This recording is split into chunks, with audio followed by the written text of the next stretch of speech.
오늘 말씀은 요한계시록 17장과 마찬가지로 일곱 천사 중에 하나가 요한에게 나와 그를 이끌고 가서 환상을 보여주는 장면입니다.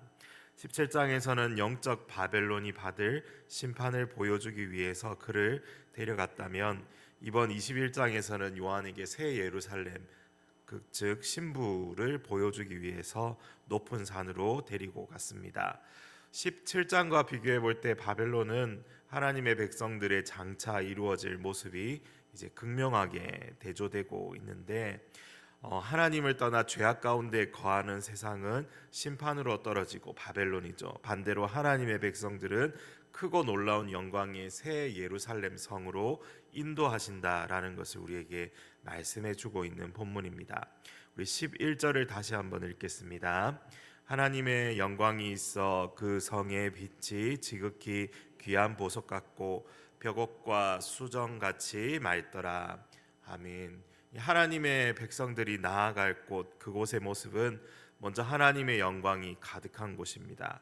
왜냐하면 그곳에는 하나님이 임재하시는 곳이기 때문입니다.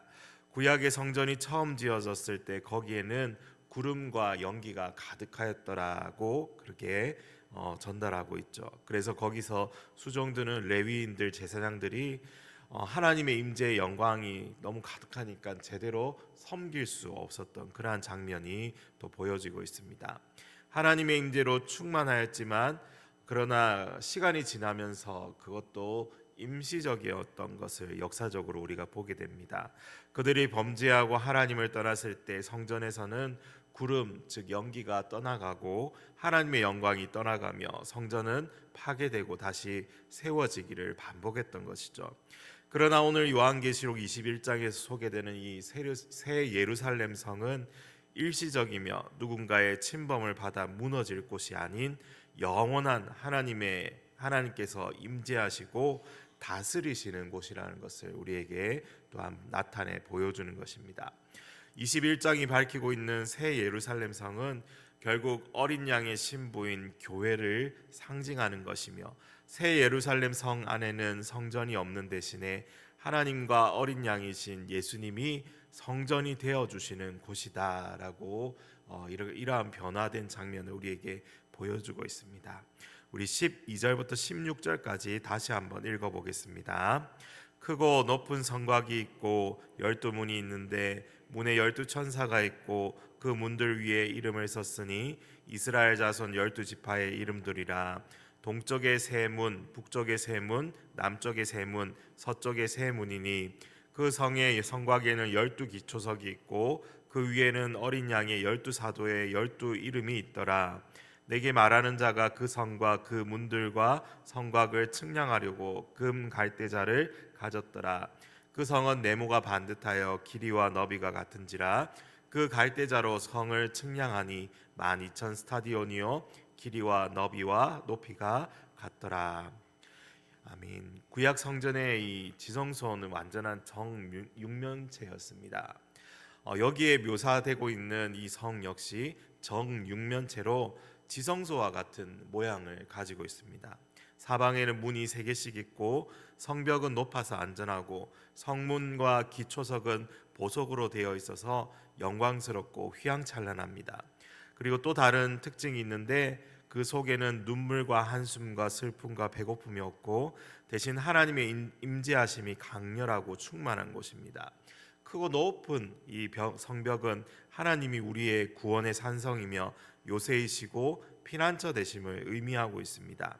이것을 이사야 60장 18절에서는 그 성벽을 구원으로 그리고 있고 또 성문을 찬양이라고 설명하고 있습니다. 읽어보면 이렇습니다. 다시는 강포한 일이 내 땅에 들리지 않을 것이요 황폐와 파멸이 내 국경 안에 다시 없을 것이며 내가 내 성벽을 구원이라 내 성문을 찬송이라 부를 것이라. 그리고 12개의 문에 이스라엘 12지파의 이름이 새겨져 있고 이 성곽의 기초석에는 12사도, 그러니까 제자들이죠. 그 제자들의 이름이 새겨져 있습니다. 이게 무엇을 말하느냐 하면 바로 구약과 신약 교회가 합쳐져서 동일한 하나님의 백성임을 나타내는 것이고, 또 하나님이 다스리시는 교회는 구약의 12지파와 신약의 12사도의 기초 위에 세워져 있다는 것을 의미합니다. 이 성의 길이를 측량하는 이 말씀이 또 나오는데, 이렇게 성의 길이를 측량하는 것은 그 교회를 하나님의 소유로 인치고 보호하시는 것을 또한 상징하는 것입니다. 이렇게 오늘 21장을 통해서 보여주는 이미지는 하나님께서 우리를 어디로 인도하시고 어디로 초대하시는지 보여주시기 위한 말씀입니다. 장차 주님이 초대하시는 그 찬란한 새 예루살렘 성의 모습, 그리고 마지막에 완성될 영광스러운 교회의 이 모습을 우리에게 보여주시는 것이죠. 이 말씀은 수많은 죄악으로 얼룩져서 비참한 가운데 살았던 우리와 너무도 대조되고 있습니다.